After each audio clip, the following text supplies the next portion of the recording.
और कुछ एप्लीकेशन सिर्फ इसलिए हैं कि वो डेटा बाहर भेज सकें।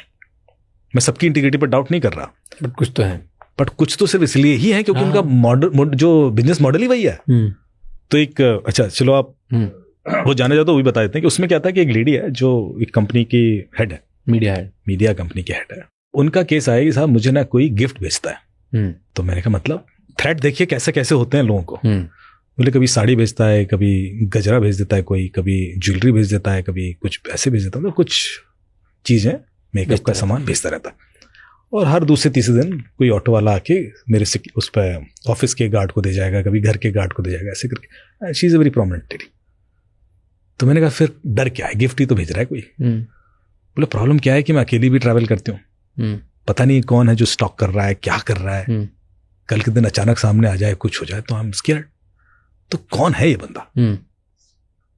अच्छा वो जिस तरीके से भेजता है उस तक पहुंचना बड़ा मुश्किल था। ट्रिक उसकी जो थी, क्योंकि वो किसी ऑटो वाले को पैसे देके उससे भिजवा देता था और वो ऑटो वाला चला गया। ऐसे होता था कि जब तक हम पूछें। तो मैंने कहा देखो क्या भेजा उसने, डेट और टाइम बताओ। तो उन्होंने बताया कि इस तारीख को ये भेजा, इस तारीख को ये भेजा, ऐसे करके फोटोज उन्होंने भेज दिए। फिर मैंने उनका सोशल मीडिया एनालिसिस करना शुरू किया। मैंने कहा उस तारीख को आपने कुछ पोस्ट किया था कि सोशल मीडिया में? तो देखा तो कुछ चीज़ें अलाइन करनी शुरू हुई कि उन्होंने साड़ी में फोटो भेजी है, पोस्ट किया तो साड़ी भेज दी अगले दिन, ऐसे कुछ और फ्लॉन्ट किया है तो अगले दिन वो ज्वेलरी भेज, ऐसे करके उसने कुछ मैच कराया हुआ था। मतलब वो चाहता है कि नोटिस करो। मैंने कहा तो है तो सोशल मीडिया पे ही।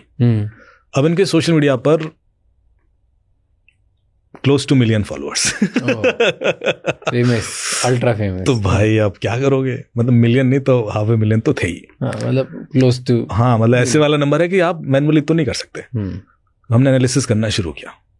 हमने कहा देखो ये जो भेज रहा है वो है तो इसी शहर में। क्यों?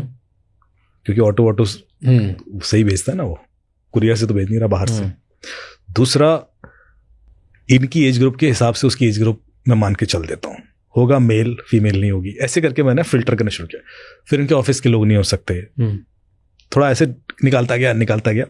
सो we applied lots of criterias and eventually हमने एक लिस्ट निकाल ली जो करीब 1400 लोगों की लिस्ट थी, जो इस एज ग्रुप के हों, ऐसे हों, प्रोमिनेंट हों। ठीक है भाई, निकाला। फिर हमने मैनुअली बिठा के उनको रिव्यू करना शुरू किया। मैंने कहा इसमें से कोई कब मिले थे आप किससे, ऐसे करके तो डिस्कार्ड करते चले गए, ये तो हो ही नहीं सकता, ये तो ऐसा है, तो ऐसा करके फिर लिस्ट और छोटी हो गई, करीब 125 लोगों की लिस्ट हो गई। अब 125 लोगों के हमने उनके सोशल मीडिया एनालिसिस करने शुरू किए और फिर मैच करने शुरू किए कि अच्छा हमने ये भी देखा कि लाइक कौन कर रहा है। देखा जो नोटिस कर रहा है ना, तो उससे डेटा और फिल्टर हो जाता है ना।